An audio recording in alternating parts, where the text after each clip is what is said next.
Assalamualaikum warahmatullahi wabarakatuh.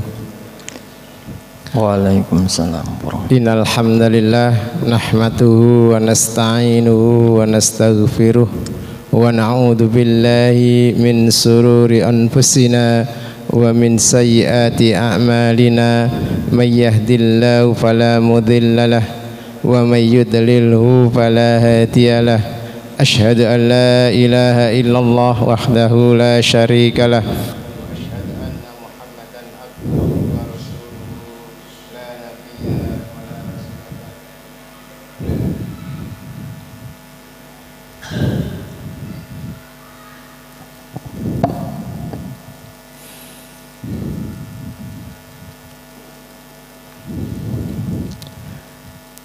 Qala Allah Ta'ala fi kitabil karim ya ayyuhalladzina amanu taqullaha haqqa tuqatih wa la tamutunna illa wa antum muslimun.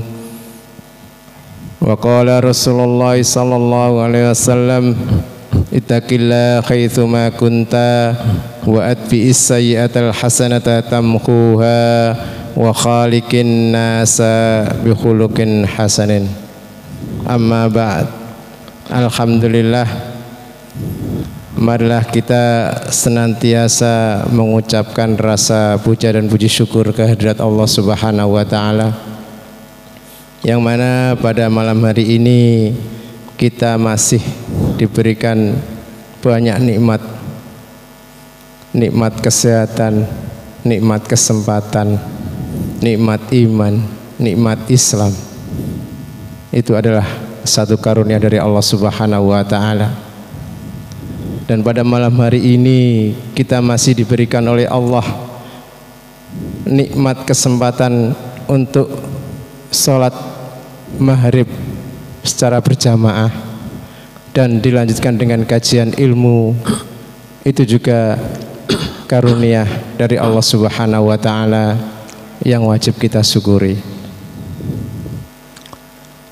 Karena banyak orang yang lalai dua nikmat, yaitu nikmat sehat dan nikmat sempat. Diberikan kesehatan tapi lalai dengan syukur, diberikan kesempatan juga lalai tidak bersyukur kepada Allah Subhanahu wa taala. Fadhkuruni wadhkurkum washkuruli wala takfurun. Bapak, pada malam hari ini kajian lembaga Islam yang seperti biasa, yaitu kajian Samawa yang akan disampaikan oleh Ustadz Abdul Fattah. Adapun materinya adalah dibalik sosok seorang ayah. Ayah adalah suri tauladan bagi anak-anaknya. Ayah adalah yang menanggung dosa anaknya, dosa istrinya. Itu adalah ayah. Dan bagaimana sosok yang diharapkan dalam syariat Islam, maka pada malam hari ini akan dikupas oleh Ustadz Abdul Fattah. Karena waktu dan tempat, saya persilakan kepada Ustadz Abdul Fattah. Monggo Ustadz, tafadhal. Assalamualaikum warahmatullahi wabarakatuh. Alhamdulillah, nahmaduhu wa nasta'inuhu wa nastaghfiruh wa na'udzu billahi min sururi anfusina wa min sayyiati a'malina. May yahdihillahu fala mudhillalah wa may yudlilhu fala hadiyalah. Asyhadu an la ilaha illallah wahdahu la syarikalah wa asyhadu anna Muhammadan abduhu wa rasuluh. Allahumma salli wa sallim ala nabiyyina wa habibina Muhammadin wa ala alihi wa ashabihi wa man tabi'ahum bi ihsanin ila yaumiddin wa ba'd. Hadirin Ma'asyiral muslimin rahimani wa rahimakumullah. Pada kesempatan yang berbahagia ini, Allah Subhanahu wa taala karuniakan kepada kita nikmat yang agung, yaitu nikmat iman dan Islam, serta bisa beristiqomah dengan keimanan yang Allah berikan kepada kita semuanya. Dengan iman dan takwa kita selalu menjalani ibadah kepada Allah Subhanahu wa taala, melaksanakan perintah-perintahnya serta menjauhi segala larangan-larangannya. Dengan iman dan takwa kita bisa meraih hidup bahagia di dunia dan di akhirat.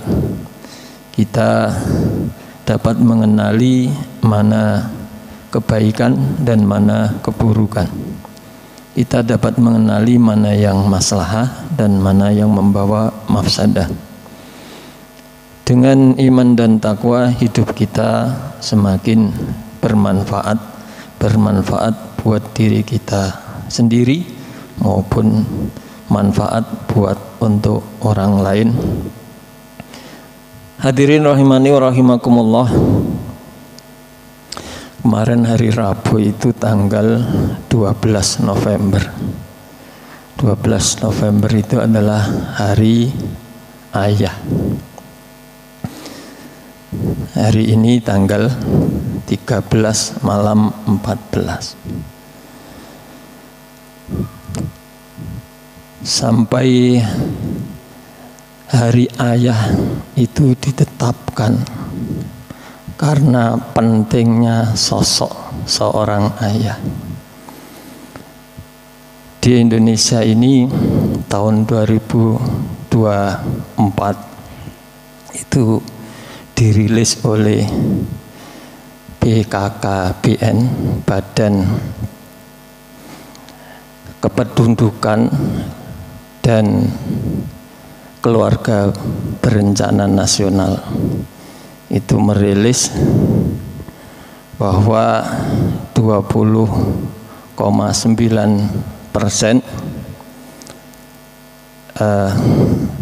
anak-anak hidup tanpa sosok seorang ayah yang disebut dengan fatherless. Orang yang hidup dengan kehilangan figur, kehilangan kehadiran sosok ayah. Fenomena seperti ini disebut dengan fatherless.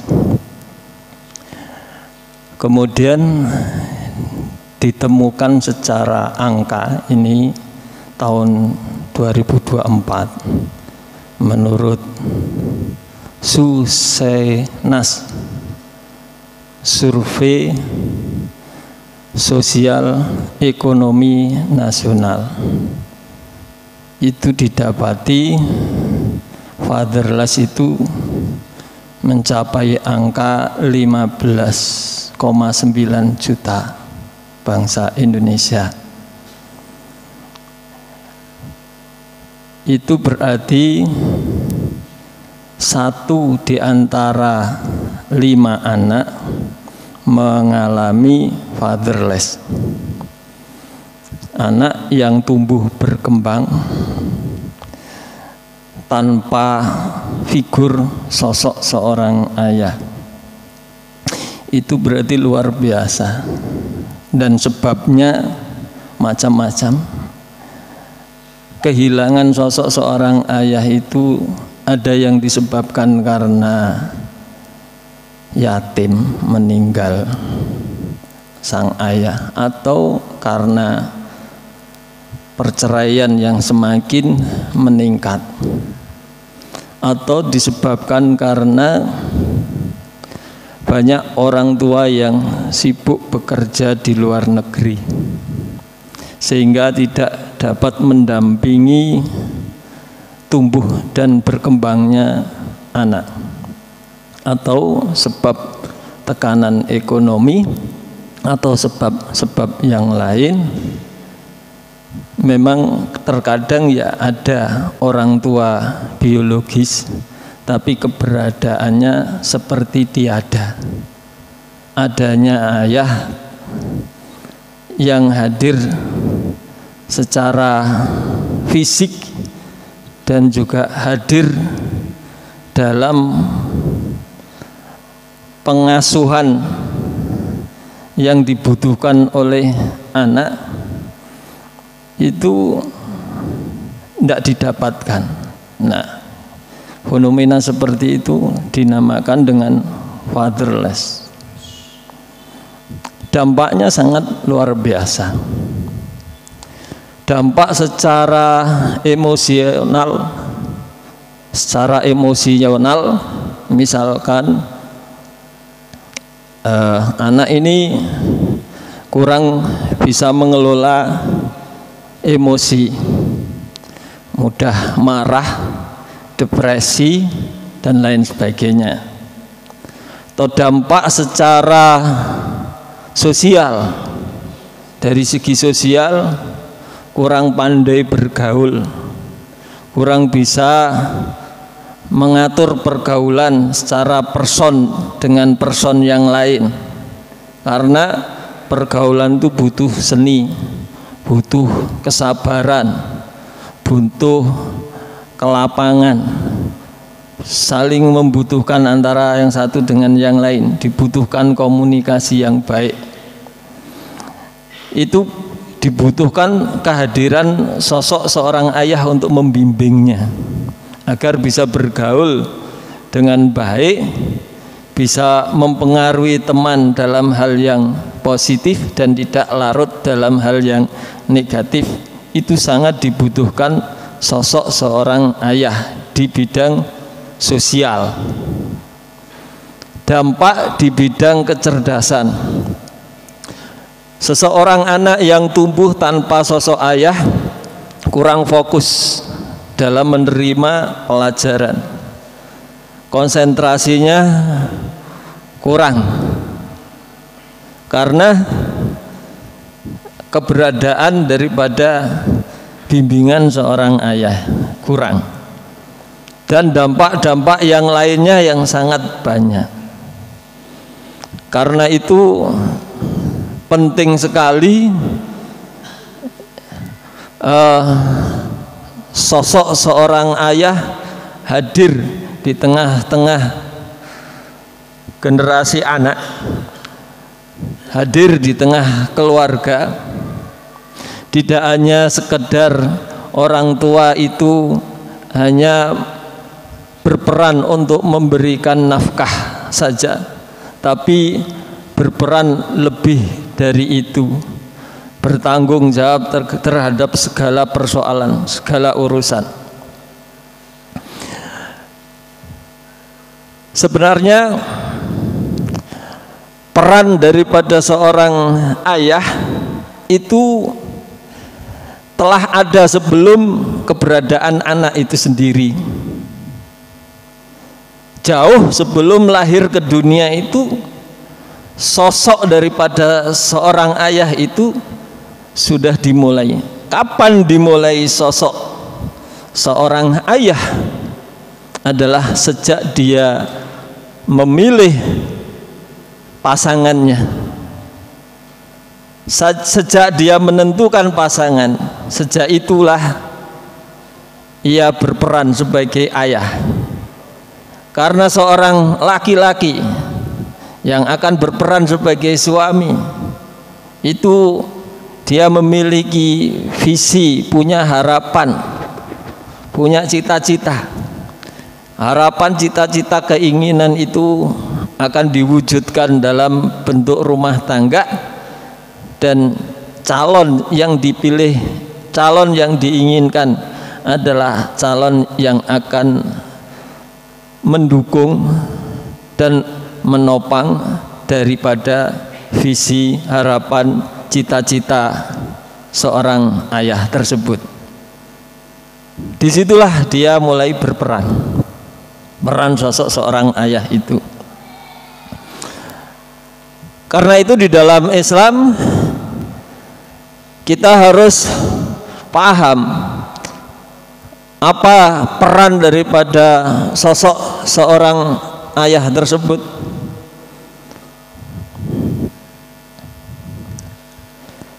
Yang pertama, seorang ayah adalah menjadi pendidik.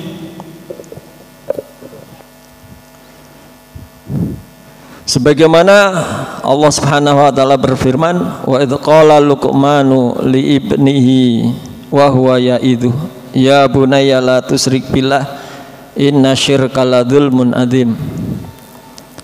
Tatkala Luqmanul Hakim berkata kepada anaknya sedangkan ia dalam keadaan menasihati, wahai anakku, janganlah engkau menyekutukan Allah Subhanahu wa taala, sesungguhnya syirik adalah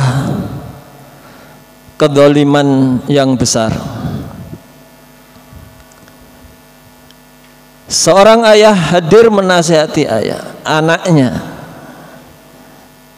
menasihati agar supaya anaknya terhindar dari suatu kesesatan. Nah, itulah ya tugas seorang orang tua, bagaimana terus membimbing, menasihati anak agar tumbuh besar dalam bertauhid kepada Allah Subhanahu wa taala, sebagaimana Luqmanul Hakim selalu menasihati anaknya. Sosok seorang ayah seperti itu, menasihati. Hadirin rahimani wa rahimakumullah, memang seorang ayah bukan orang yang mengandung anaknya, dan juga bukan sosok yang melahirkan, serta bukan sosok yang menyusui anak hingga dewasa. Tapi di balik jerih payah seorang ibu yang mengandung dan rasa sakit saat melahirkan, serta kesulitan, kepayahan dalam menyusuinya, di balik itu semuanya adalah merupakan keringat dari seorang ayah. Dari tetes susu yang keluar adalah merupakan kerja keras dari sang ayah.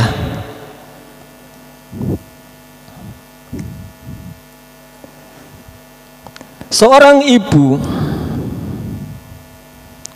bisa mengandung, kemudian betapa sakitnya saat melahirkan, serta bisa mengasuh, membesarkan, menyusui anak tersebut.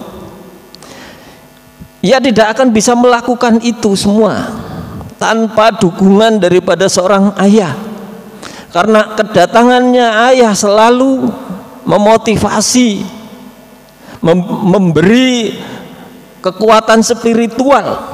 Meskipun anak belum lahir, tapi ia datang selalu memberikan dorongan kekuatan spiritual yang ada di dalam jiwanya agar supaya kuat menanggung beban itu semuanya, menanggung kelelahan yang ada itu.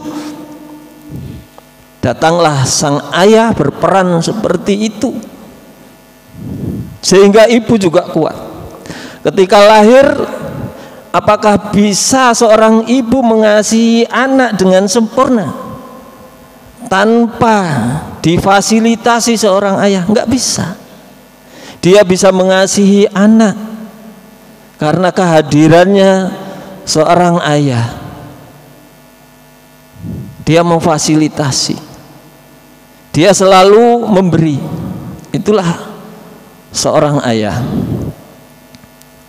Belum hadir ke dunia, anaknya sudah merasakan itu semuanya. Dia berada di tengah-tengah segala beban kepayahan itu, dia selalu membawa sebuah harapan.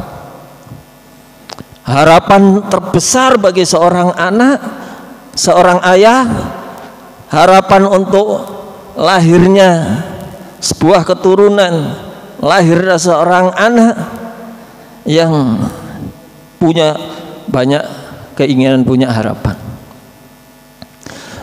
Lalu ia bekerja siang malam. Coba kita lihat, karena ada harapan besar di balik itu semua, sang ayah rela berdebu, rela berkotor-kotor, ya, yang di sawah dia bergelut dengan lumpur, ya, yang di bengkel dia bergelut dengan oli, yang sedang mencari ikan di laut dia bergelut dengan ombak dan badai serta hujan. Dia sudah memperjuangkan itu semua karena ada sebuah harapan di belakangnya itu nanti. Harapan tumbuh, lahir seorang anak yang akan melanjutkan dan meneruskan daripada visi dan misi orang tua. Yang salah satu daripada visi dan misi itu adalah membimbing anak, bagaimana anak itu bisa digandeng menuju surga. Itu luar biasa orang tua. Sampai ia rela banting tulang. Terkadang orang tua seorang ayah itu bahkan taruhan nyawa.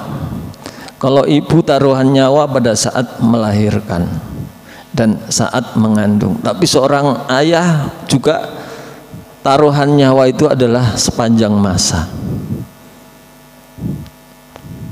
Coba kadang-kadang seorang ayah ini tidak, atau dia mengesampingkan penampilan, rambutnya kusut, badannya kotor, bau, ya, compang-camping, pakaiannya juga demikian, tidak mentereng, belusuan, cari rosokan, ya, cari sampah, ya, menelusuri sungai-sungai, menelusuri lorong-lorong. Kadang pakai sepatu, kadang pakai sandal jepit, kadang-kadang tidak pakai apa-apa. Kadang tertusuk duri, Masya Allah.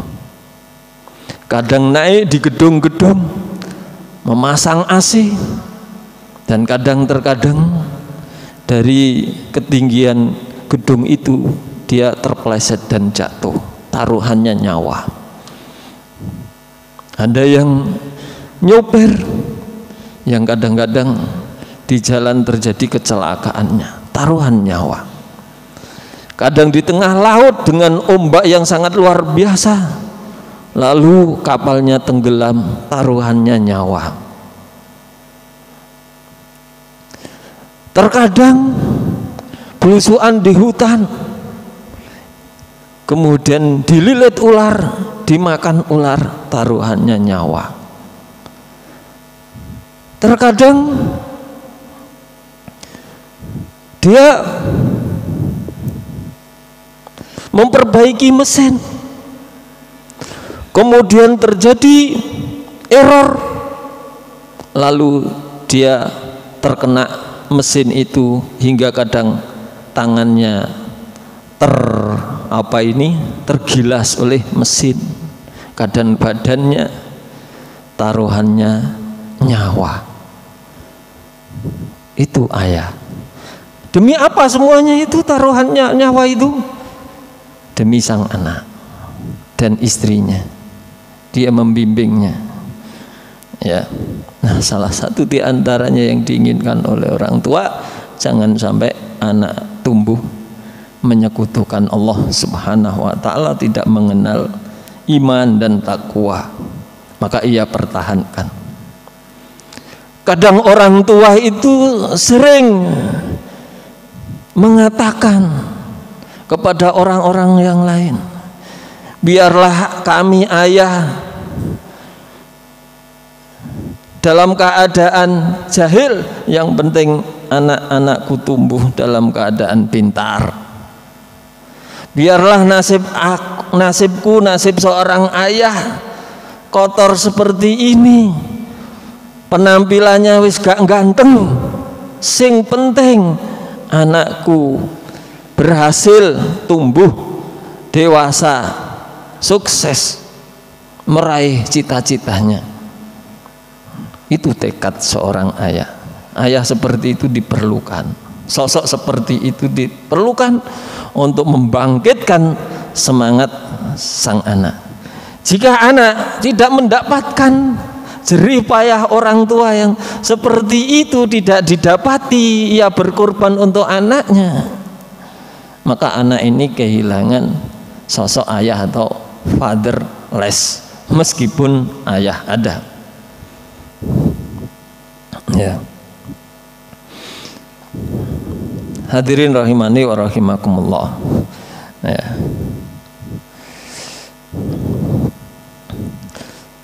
Kalau seseorang mendapati sosok ayah yang berperan, tidak hanya sekedar memfasilitasi tapi memberikan bimbingan kepada kita seperti itu, ayah yang punya cita-cita, yang kemudian cita-cita itu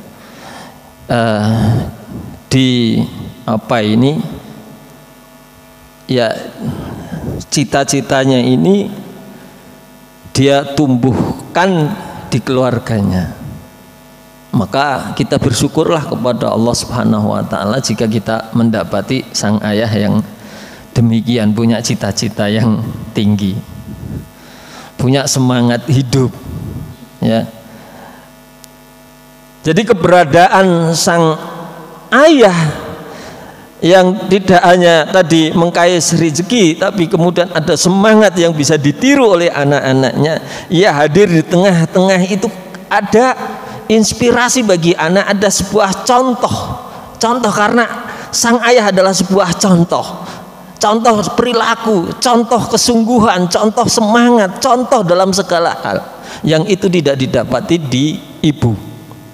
Ibu hanyalah sebuah lambang kelembutan, tapi ayah adalah sebuah lambang ketegasan. Antara kelembutan dan ketegasan itu sesuatu peran yang berbeda, dan kedua-duanya sangat diperlukan. Kelembutan juga diperlukan, ketegasan pun juga diperlukan. Apabila dua itu ada di tengah keluarga, antara kelembutan ada dan ketegasan ada, maka anak akan tumbuh dengan kesempurnaan, yaitu emosionalnya dan juga spiritualnya akan tumbuh berkembang menjadi karakter yang baik, yang bagus. Insya Allah akan menjadi anak yang berhasil, tumbuh sempurna, baik karakternya, baik emosionalnya, baik kecerdasannya, baik sosialnya, baik segi akhlaknya, moralnya, dan lain sebagainya. Itu yang kita harapkan sebagai sosok. Ada ibu dan ada ayah, saling melengkapi dari dua sisi itu, sisi kelembutan dan sisi ketegasan. Masya Allah. Jika ada, alhamdulillah. Jika kita ini dibesarkan, dididik dengan dua sisi itu, kita bersyukur kepada Allah Subhanahu wa taala, sehingga mengantarkan kita kepada kedewasaan. Ya, komunikasi juga baik, bergaul juga baik, sopan santunnya juga ada, tingkah lakunya juga ada, ya, emosionalnya juga stabil. Masya Allah, alhamdulillah. Ya. Tidak mudah mengeluh, tapi selalu semangat tinggi karena dorongan dari orang tua, seorang ayah. Ya, meskipun kadang-kadang serba terbatas, tapi karena dorongan dari orang tua tetap semangat. Misalkan karena kekurangan secara ekonomi, tapi terus dipompa oleh orang tua, diberi semangat. Akhirnya anak jadi berhasil. Tetap nak, kamu tetap sekolah. Kadang-kadang anak itu pengen berhenti dari sekolah. Ya, Pak, Ayah, aku pengen berhenti sekolah saja. Saya ingin bantu Bapak. Bapak ngasih semangat. Nak, kamu belum waktunya sekolah. Belum waktunya kerja. Tetaplah kamu sekolah. Kami dorong. Tapi kasihan Ayah, pontang-panting, nggak ada biaya untuk menyekolahkan. Ada nak, tidak apa-apa. Ada, insya Allah ada. Orang tua selalu memberi semangat, walaupun sebenarnya juga terbatas, tapi selalu memberikan harapan. Insya Allah akan selalu ada, selalu bisa, selalu ada jalannya. Diberi semangat terus sampai anak itu menjadi sukses. Berapa banyak orang yang sukses jadi dokter, jadi profesor, jadi dokter, bukan karena fasilitasnya serba cukup, tapi karena peran daripada orang tua, dorongan orang tua yang selalu memberikan semangat kepada anak-anaknya, dan itu sangat dibutuhkan sosok yang seperti itu. Masya Allah, ya. Kemudian yang kedua, peran daripada seorang ayah adalah membangun kebersamaan dengan anak. Seperti sosok Nabiullah Ibrahim alaihissalam. Ya, begitu anak itu sudah tumbuh dewasa, sudah bisa diajak berpikir, sudah balik ya, kira-kira umur 17 tahun. Umur 17 tahun sudah bisa diajak berembuk, diajak bermusyawarah. Maka anak-anak kalau sudah dewasa, sudah bisa diajak bermusyawarah, maka oleh orang tua dilibatkan dalam menyelesaikan urusan-urusan perkara-perkara yang ada di rumah tangganya. Itu juga bentuk melatih agar anak cepat dewasa. Begitu pula Nabiullah Ibrahim alaihissalam juga begitu, mengajak Ismail anaknya saat sudah menginjak dewasa. Falamma balagha ma'ahu sa'yah qala ya bunayya inni ara fil manam anni adbakuha fangdur madza tara qala ya abatif al matumar satajiduni insyaallahu minas sabirin. Nah, umur berapa ketika Nabi Ismail diajak berembuk, diajak bicara tentang mimpinya Nabi Ibrahim? Salah satu di antara pendapat menurut sejarah, ada yang mengatakan saat ia menginjak balik. Balik itu berarti antara umur 12 sampai 14. Falamma balagha ma'u sa'ya, balik. Terus ada yang bilang umur 17 saat dia sudah dewasa bisa diajak rembukan, yaitu ini aro fil manami ani adbakuha fangdur. Jadi diajak disuruh menilai, melihat, itu umur 17 tahun. Ada yang bilang umur sekitar 8 atau 9, yaitu falamma balagha ma'u sa'ya, wis iso dijak mlaku-mlaku jalan-jalan. Nah, ya.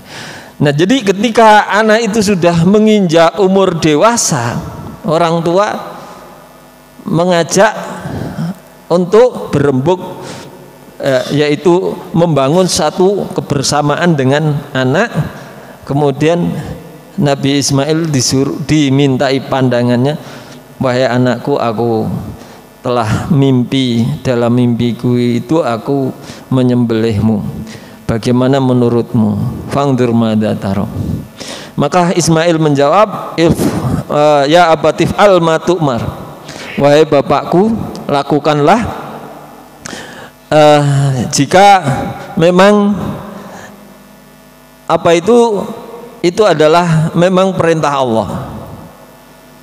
Ya, if al matumar. Lakukan apa yang diperintahkan kepadamu.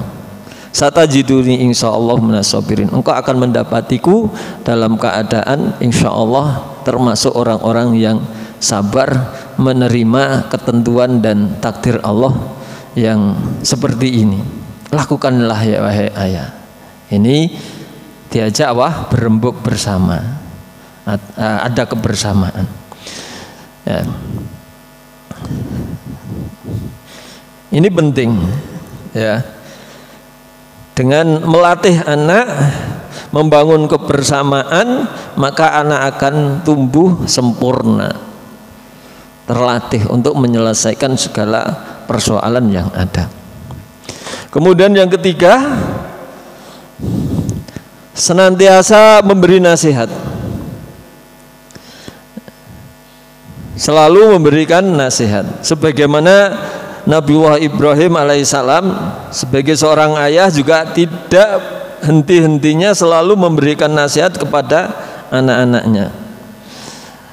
Sebagai sosok seorang ayah yang tangguh, yang memiliki rasa kekhawatiran terhadap nasib anak-anaknya di masa mendatang. Apa nasihat yang selalu diberikan seorang ayah, sosok Nabiullah Ibrahim kepada anaknya, yaitu tertera di dalam surat Al-Baqarah ayat 132, wa wassa biha Ibrahimu banihi wa Yaqub ya bunayya innallaha astafa lakumuddin fala tamutunna illa wa antum muslimun. Wa wassa biha Ibrahimu banihi, dan Nabiullah Ibrahim telah berwasiat kepada anaknya, demikian pula Nabiullah Yakub. Apa wasiat tersebut? Ya bunayya, wahai anakku, innallaha astafa lakumuddin, sesungguhnya Allah Subhanahu wa taala telah memilihkan kamu agama, yaitu Islam. Fala tamutunna illa wa antum muslimun, maka jangan sekali-kali kalian mati kecuali dalam keadaan muslim. Jangan sekali-kali kamu meninggal kecuali dalam keadaan beriman kepada Allah Subhanahu wa taala. Selalu diberi nasihat seperti ini. Takwa, takwa, takwa. Jaga iman, jaga keimanan. Selalu dalam kondisi apapun, dalam segala waktu, di setiap waktu, selalu menasihati anaknya supaya bertakwa kepada Allah Subhanahu wa taala, ya. Selalu memberi nasihat, ya.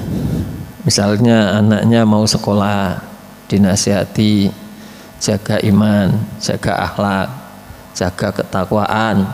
Mau safar, selalu dinasihati, diberi pesan, jaga keimanan, jaga ketakwaan, ya, jaga sholat, jangan kau tinggalkan sholat, ya. Intinya itulah, apapun yang dinasihatkannya itu intinya adalah urusan takwa kepada Allah, ya. Suruh jaga akhlak, suruh jaga sholat, itu kan urusan takwa kepada Allah Subhanahu wa taala, jauhi maksiat, ya. Hati-hati jaga pergaulan, agar kamu tidak jatuh ke dalam dosa.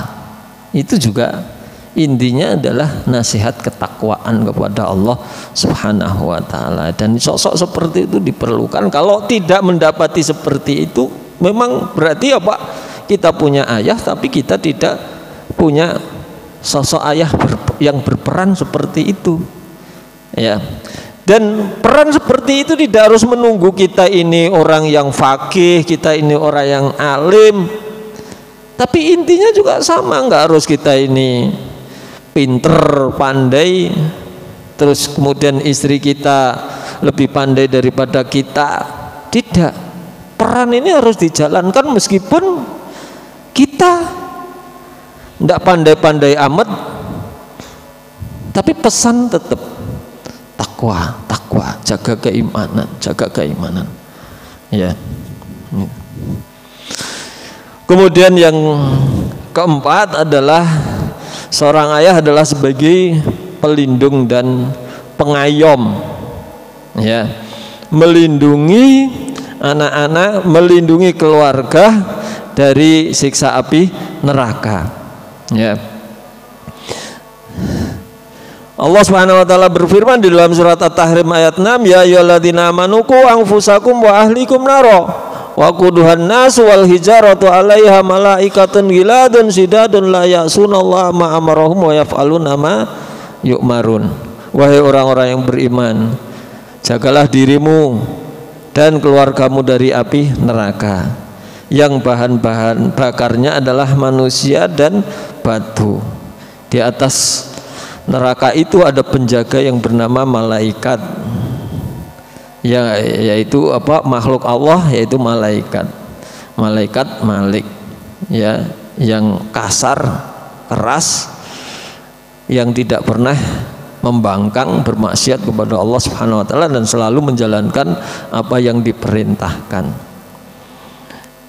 Ayat ini, ku anfusakum wa ahlikum naro, adalah perintah untuk selalu mengamalkan ketaatan kepada Allah, menjauhi maksiat kepada Allah Subhanahu wa taala, memerintahkan keluarganya yaitu selalu taat pada Allah dan menjauhkan keluarganya dari maksiat kepada Allah Subhanahu wa taala.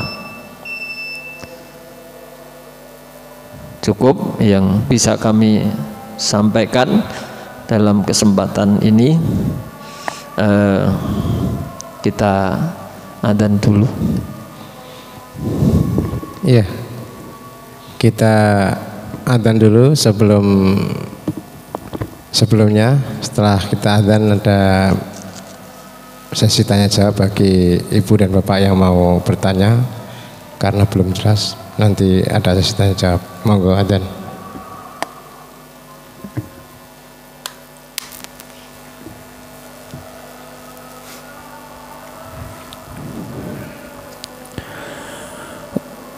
Allahu Akbar,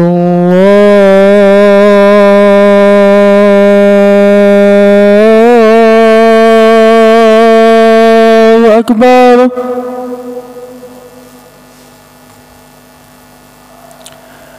Allahu Akbar, Allahu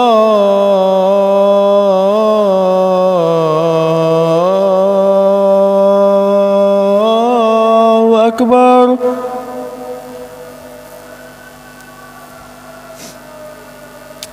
Asyhadu an la ilaha illallah.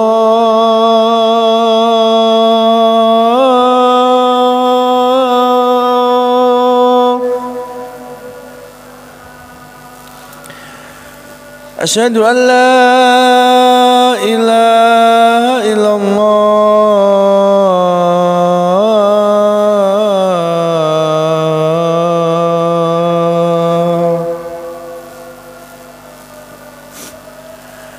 Asyhadu anna Muhammadar Rasulullah.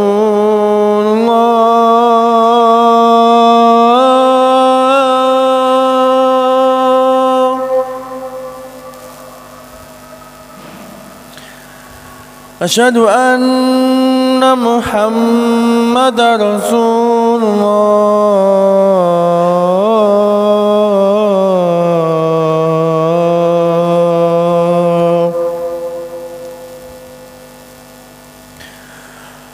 Hayya 'alas shalah.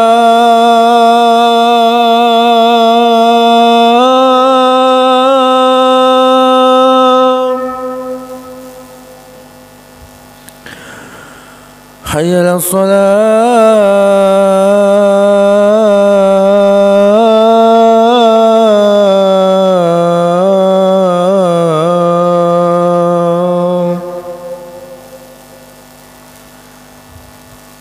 Hayya 'alal falah.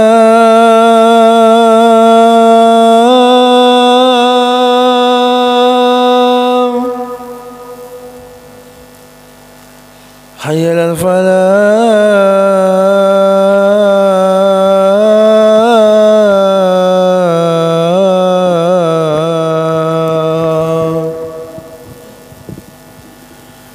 Allahu Akbar, Allahu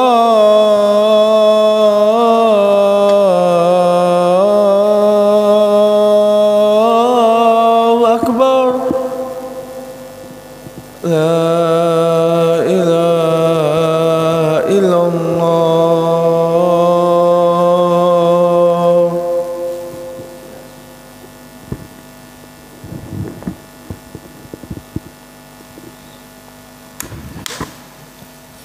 Iya. Langsung apa diteruskan sedikit. Iya. Langsung aja. Langsung bertanya. Iya. Bagi Bapak yang mau bertanya atau Ibu yang mau bertanya, monggo dipersilahkan.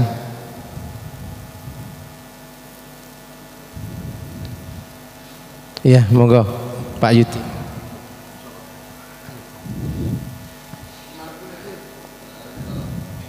Ke depan sedikit. Ayo, iya.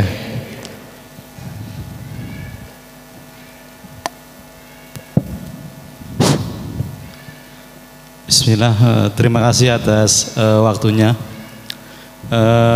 Yang ingin saya tanyakan itu simpel aja, ya. Iya. Tadi itu sudah diterangkan bahwa pesan kepada orang tua kepada anaknya adalah mengingatkan tauhid kepada Allah. Itu intinya, ya. Kita boleh berpesan jadi dokter, jadi begitu. Yang penting intinya itu adalah tidak menyekutukan Allah, ya. Itu. Yang saya tanyakan, ya, Ustadz, apakah ada barometer, ya, atau ukuran bahwa orang tua itu gagal dalam mendidik anak? Ya, barometernya itu apa? Ya, kalau dalam kacamata agama itu barometernya itu apa? Disebut orang tua itu gagal dalam mendidik anak. Ya. Yang pertama, yang kedua, ya, kita sering mendengar bahwa kalau anak itu berdoa kepada Allah, ya, jadi anak yang soleh, itu orang tuanya mendapatkan kiriman pahala, ya. Yang saya tanyakan itu kebalikannya, ya. Apakah ada amalan-amalan anak, ya, yang ketika orang tuanya itu sudah meninggal mendapatkan dosa kiriman dari perbuatan anaknya waktu di dunia, ya. Itu saja, mohon penjelasannya. Cukup sekian. Iya.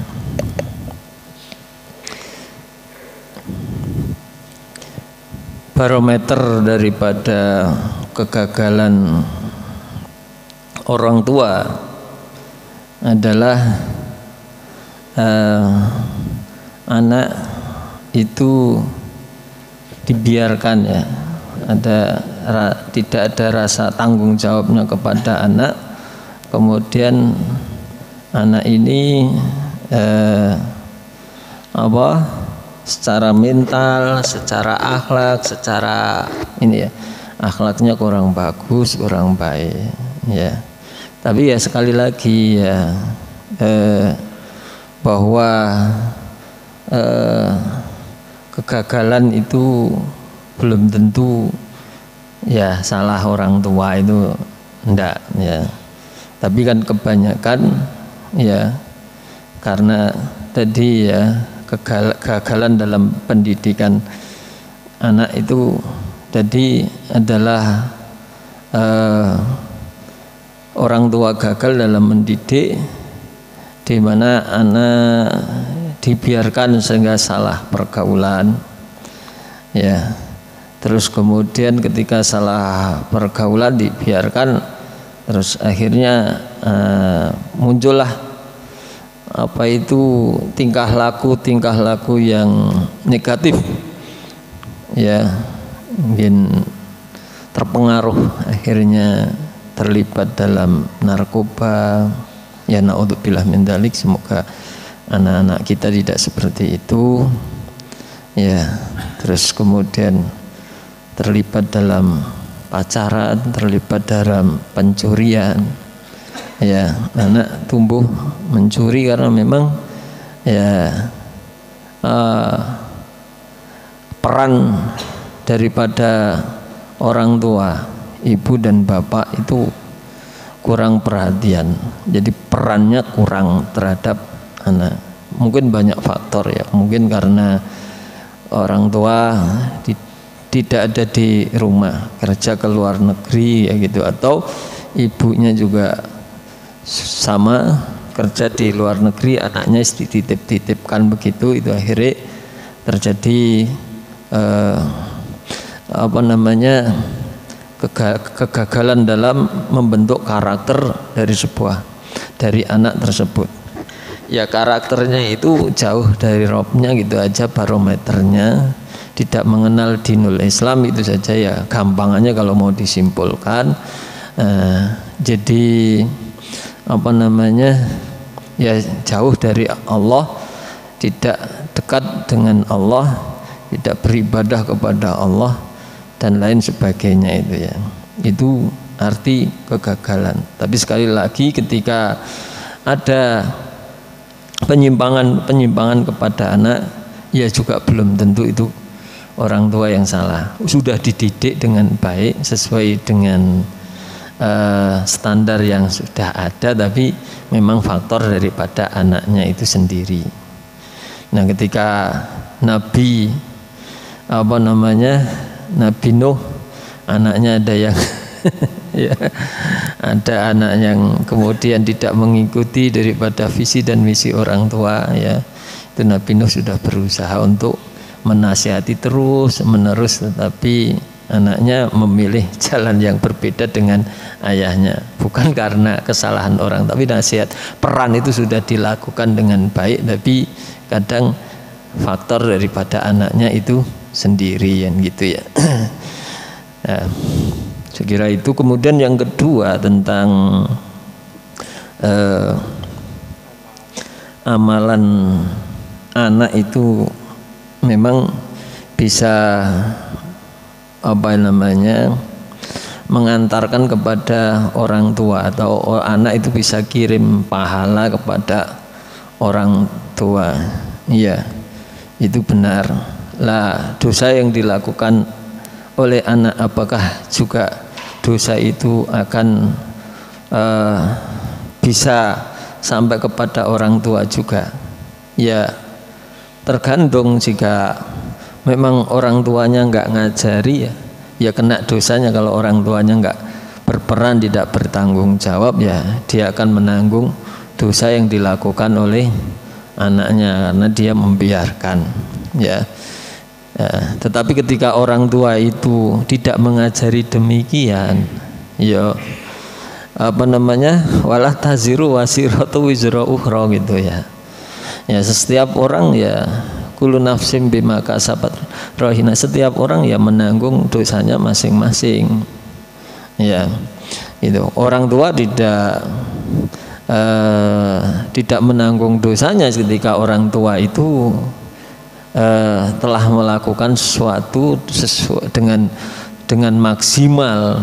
Dia berperan sebagai orang tua, ya sudah mendidiknya, dia sudah mengayominya, bahkan dia sudah mondokkan, wis di pondok wis dirakati ini, diusahakan segala macam, tapi masih belum bisa mengikuti arah dan tujuan daripada orang tua itu menyekolahkan, mondokkan. Banyak loh ya, ada yang dipondokkan tapi malah tersesat juga gitu loh, gitu. Wong pinter malah ya banyak orang pinter terus tersesat itu ya. Mantan pondok pesantren juga banyak juga yang jadi hidayah itu tadi memang hidayah itu kepada yang Allah kehendaki dan kesesatan itu kepada yang kehendaki. Kita hanya berusaha. Tapi setiap usaha itu ya ada hasilnya. Walladzina jahadu fina lanahdiyannahum subulana, itu iya. Tapi terkadang orang tidak bisa melawan sebuah ketentuan Allah, takdir Allah. Kita berusaha, kita berencana, Allah yang menentukan gitu. Ya. Ya. Cukup. Begitu ya. Ada lagi? Monggo. Oh iya, tuh Pak Khair.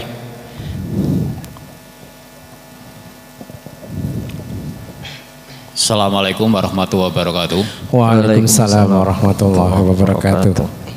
Orang tua itu berperan dalam keluarga, punya rasa tanggung jawab. Kemudian yang saya tanyakan, anak itu kan di bawah pengawasan orang tua. Terus sampai umur berapa, Tat? Anak itu masih di bawah pengawasan orang tuanya, Tat? Sekian. Ya. Dalam mengawasi anak itu ya hatta zurtumul muqabbir, sampai tua, sampai seumur hidup, hanya metodenya berubah-ubah, caranya dan konsepnya itu tidak sama. Sejak dini, sejak dia lahir itu sudah dikawal oleh orang tua, dididik, ya. Iya, baru lahir sudah dididik, baru lahir sudah dididik, ya. Apa namanya, diadani, meskipun itu hadisnya ya tidak sahih ya, tapi kan diadani ya, itu udah mulai dari itu terus di taklik, ya toh, di apa namanya, cukur rambutnya, ya toh, di akikoi segala macam, itu sudah mulai dari sejak lahir sudah begitu, ya toh, ya diajari sejak lahir sampai dewasa. Nanti setelah pas umur 7 tahun disuruh sholat, meskipun sholat itu tidak wajib bagi anak, disuruh. Nanti umur 10 tahun dipukul. Nanti kalau sudah dewasa lagi tidak lagi dipukul, tapi diajak berembuk, di apa namanya, diajak berpikir. Karena ada umur tertentu anak itu nggak suka diklaim, ya, di